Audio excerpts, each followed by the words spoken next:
নমস্কার, আমি সুমনা। সকলকে স্বাগত জানাই সুমনার কিচেনে।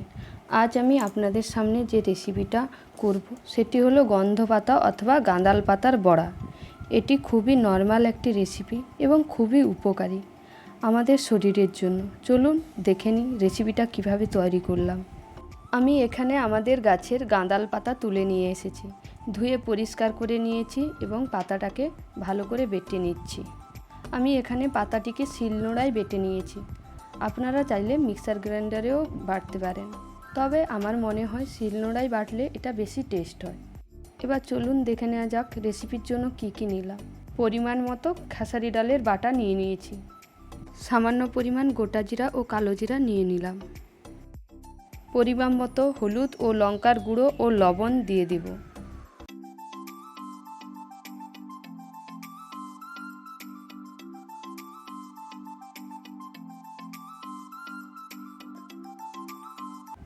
দিয়ে দেব পেঁয়াজ কুচি এবং লঙ্কা কুচি। এবার বেটে রাখা পাতাটিও দিয়ে দেব।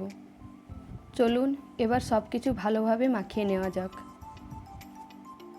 আমি এখানে ডালটিকে আধ ঘন্টা আগে ভিজিয়ে রেখেছিলাম, তাই পাতা বাটার আগে ওটা বেটে নিয়েছি।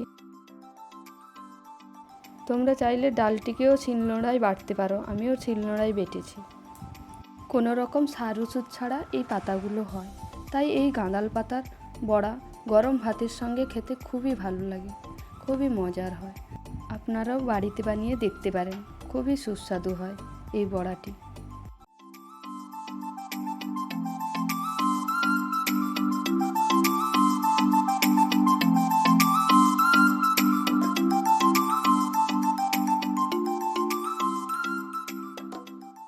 দেখুন আমার মাখানো প্রায় হয়ে এসছে। এরপর আমি কড়াই গরম হতে দেব। কড়াই গরম হয়ে এলে তার মধ্যে আমি দিয়ে দেব রিফাইন তেল। আপনারা চাইলে সর্ষে তেলও ইউজ করতে পারেন। এরপর আমি মিশ্রণটি থেকে ছোটো ছোটো বড়া বানিয়ে তেলে দিয়ে দিচ্ছি। এবার আস্তে আস্তে একদিক যখন হয়ে যাবে তখন অপর দিকও উল্টে নেব।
এটা খুবই সুস্বাদু ও মুচমুচে হয়। আপনারাও বাড়িতে বানিয়ে দেখতে পারেন, গরম ভাতের সঙ্গে খুবই ভালো লাগে।